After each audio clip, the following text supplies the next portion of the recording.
আসসালামু আলাইকুম, আপনাদের সবাইকে হাফ মিনিট রেসিপির পক্ষ থেকে শুভেচ্ছা অভিনন্দন। এই যে কচু ক্ষেত দেখেছেন, এই কচু ক্ষেতের ভিতরে অসংখ্য নাগনাগিনী থাকে। আর প্রায় সময় সিঁড়ি ঘরে আসে, আর যদি দরজা খোলা থাকে রুমের ভিতর ঢুকে পড়ে। ওই যে বক যাচ্ছে, ঢুকে পড়ে। তো নাগনাগিনী শুধু বনে জঙ্গলেই থাকে না, এটা অনেকের বাসার ভিতরেই আছে নাগনাগিনী। দেখতে মানুষের মতো, কিন্তু আসলে দেখতে মানুষ, কিন্তু কাজে কর্মে নাগনাগিনী। আপনার হাতে রান্না খাবে, আপনার সাথে কথা বলবে, হাসি মুখে কথা বলবে, কিন্তু তার অন্তরে যে কি শয়তানি সেটা আসলে কোনোভাবেই প্রকাশ পায় না। যদি তার অন্তরের ভিতর একবার ঘুরে আসা যেত তাহলে বোঝা যেত তার মনের ভিতরে কি চলতেছে। অনেক সময় দেখা যায় যে ঘরের মানুষ দিয়েই মানুষ অপমানিত হয়, লাঞ্ছিত হয়। তাই আমি বলবো, ওই যে দেখুন আবার বগে বাসা বানায়, সরি। তাই আমি বলবো সবাইকে একটু সাবধান থাকতে। ঘরে যখন আপন ভাই বোন যখন তাদের সঙ্গী সাথী আসে, এক্সট্রা তাদের সঙ্গী সাথীদের আমি বলি, তো তারা যখন আসে তখন সংসারে কিন্তু অনেক অশান্তি আসে। তখন তারা বিষাক্ত সাপে পরিণত হয়, এমনভাবে সবল দিবে যে আপনার কলিজা কেটে নিয়ে যাবে। এমন বাস্তবতা আমি দেখেছি বিদায় বলতে পেরেছি। তবে সবার ঘরে যে নাগনাগিনী আছে তা নয়, সবার ঘরে যে খারাপ মানুষ আছে তা নয়। অনেকের ঘর একদম জান্নাতের মতো, অনেকের আত্মীয় স্বজন অনেক সুন্দর, অনেক ভালো। আমার দেখা মতে আমাদের অনেক আত্মীয় স্বজন এত ভালো যে তার শ্বশুর বাড়িকেও বাড়িগেরি করে দিচ্ছে, তারপর শ্বশুরের আত্মীয় স্বজন, তারপর শ্যালকের শাশুড়ি পর্যন্ত তারা তার খরচে চলে, অনেক সম্মান করে, অনেক ভালোবাসেন। এটা অনেক ভালো একটা দিক। আর অনেকে আছে, অনেকে শ্বশুরবাড়ির মানুষকে এতটা খারাপ ভাষা ইউজ করে, এতটা খারাপ কথা বলে, যেটা আসলে দুনিয়ার মানুষ শুনলেও লজ্জা পাবে। এ ধরনের মানুষও দেখেছি। তবে অধিকাংশ মানুষই সুন্দর।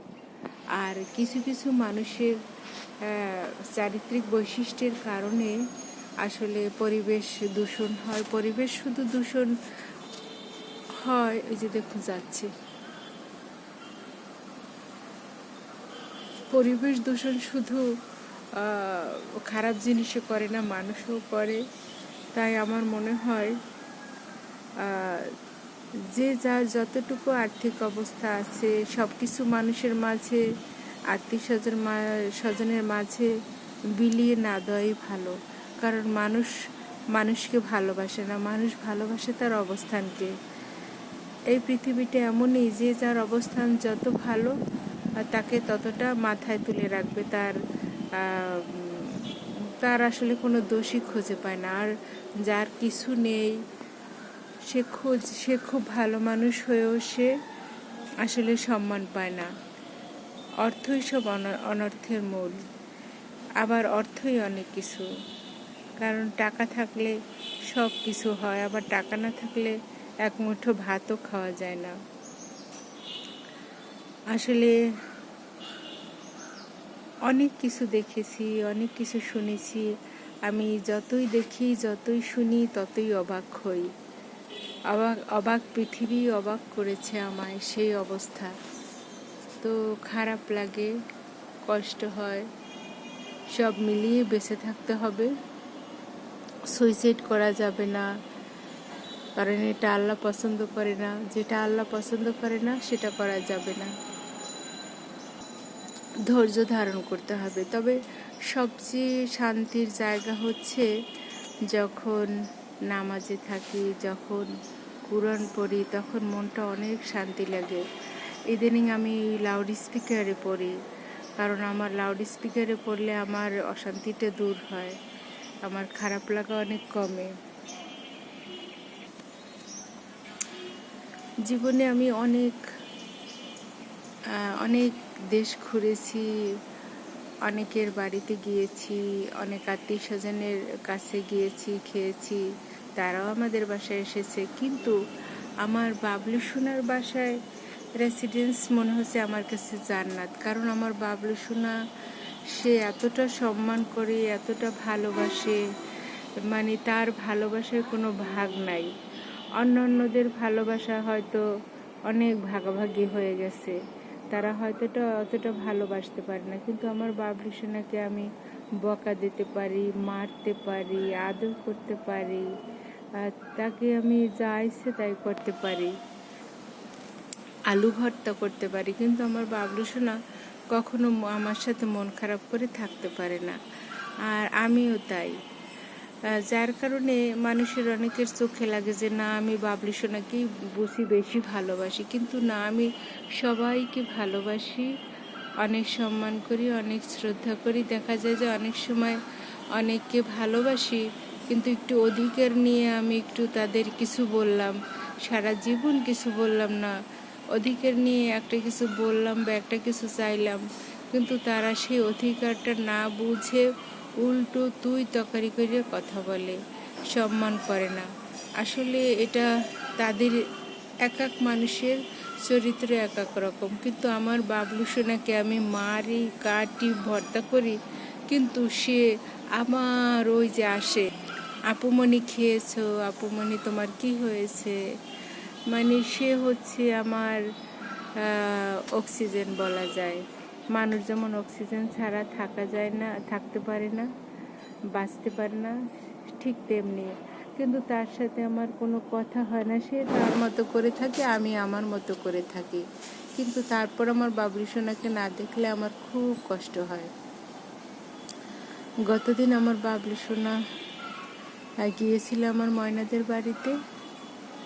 তো সেখানে আমার ছোট্ট ময়নাটা, আমার সকাল সোনামণি তাকে আন্তরিকভাবে রিসিভ করেছেন। এজন্য আমার ছোট্ট সকাল সোনামণিকে স্ট্যান্ডিং স্যালুট।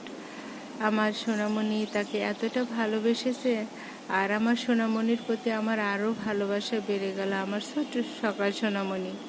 কিন্তু আর দুটো সোনামণি তারাও ভালো, কিন্তু তারা একটু ভয়তে কাঁপছিল।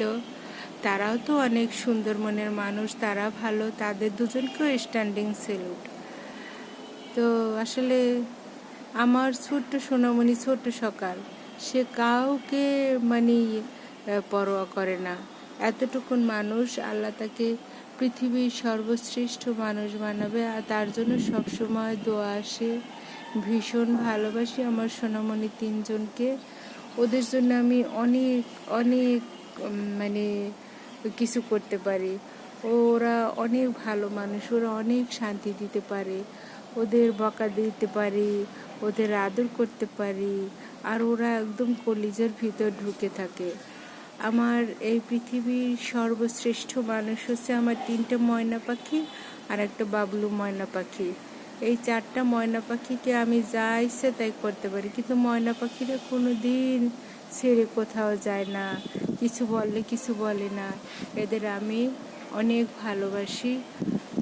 আর যারা আছে তাদের ভালোবাসা আসলে বিক্রি হয়ে গেছে অন্যর কাছে, তাই তারা আসলে শাসনের মর্যাদা বোঝে না, তারা তাদের স্বার্থ নিয়ে থাকে, অসুবিধা নেই। কিন্তু আমার এই 4টা ময়না পাখি আমার দরকার, এবং এই 4টা ময়না পাখি আমার লাগবেই লাগবে। এই ময়না পাখি 4টা ছাড়া আমার বাঁচা খুবই কঠিন হয়ে যাবে। যেহেতু আমার আরও 2টো ময়না পাখি আছিল, আমার আরও 2জন ময়না পাখি, তারা আল্লাহর আরশে আছেন, অনেক ভালো আছেন, তাদের জন্য সবসময় দোয়া করি। আর আমার বর্তমানে 4জন ময়না পাখি আছে, তাদের জন্য সবসময় দোয়া আসে। দুনিয়া ও আখিরাতে তাদেরকে আল্লাহ সর্বশ্রেষ্ঠ স্থানে রাখবেন, এটাই তাদের জন্য দোয়া।